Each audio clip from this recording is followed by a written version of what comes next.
In communities across the country, there is something snatching away bright futures and turning children into addicts. The face of the opioid crisis is getting younger. Now, I have kids that come to my court that say they start using at 9, but they didn't get caught for a few years. All right, so the youngest ones in my program officially right now are about 12. Judge Tony Capizzi is president of the National Council of Juvenile and Family Court Judges. He was recently in San Diego for a conference where kids and opioids were the main topic. He runs a juvenile drug court in Dayton, Ohio, which is considered the overdose capital of the country.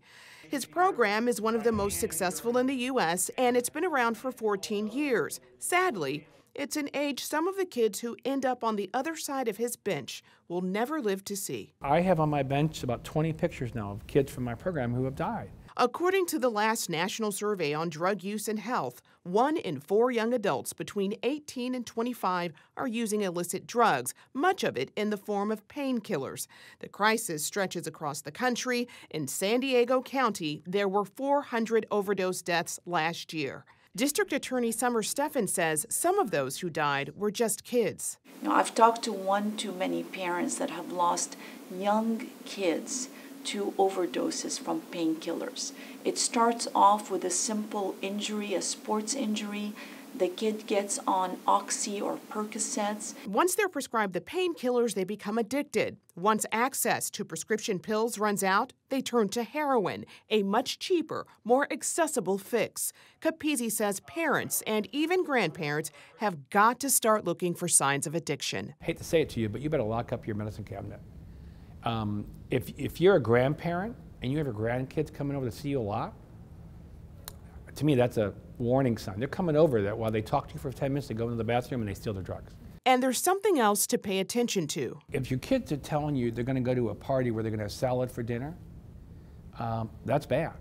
Because a salad dinner means the access to the party is you to take 5 pills from your parents' medicine cabinet. And you go to the party, 5 pills, maybe uppers, maybe downers, whatever. You throw them in the salad bowl. They get mixed up. Then the kids take 1 or 2 beers with 2 pills, whatever's in there, to get high. And that's a salad party. And nobody knew what that was. Until it was too late. Last Christmas, I had 4 kids die. 2 young men, 2 young women, 2 guys came back from college. They had been clean. They went to a party. They took a pill they thought was not much.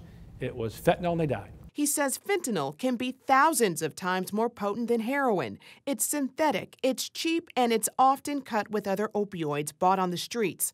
1 dose is fatal. So right now, all over the country, states are looking at legislation to change prescribing practices so patients aren't turned into addicts.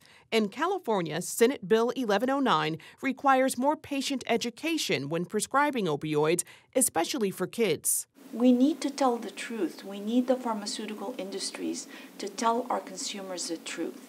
And so this law would require labeling that would tell consumers that these painkillers can result in overdose deaths and that they are addictive. In Ohio, they're pushing for a bill that would limit opioid prescriptions altogether. Right now, doctors give you drugs for 30 days. It's too long. So there's a bill being pushed out that says doctors can give you drugs for 3 days and that's it. That's it. If you needed more, you go back 3 days later. All of this with the hope of reclaiming bright futures. It's tragic. And I still haven't found a kid that really wants to die, but they do. Jade Hindman, KPBS News.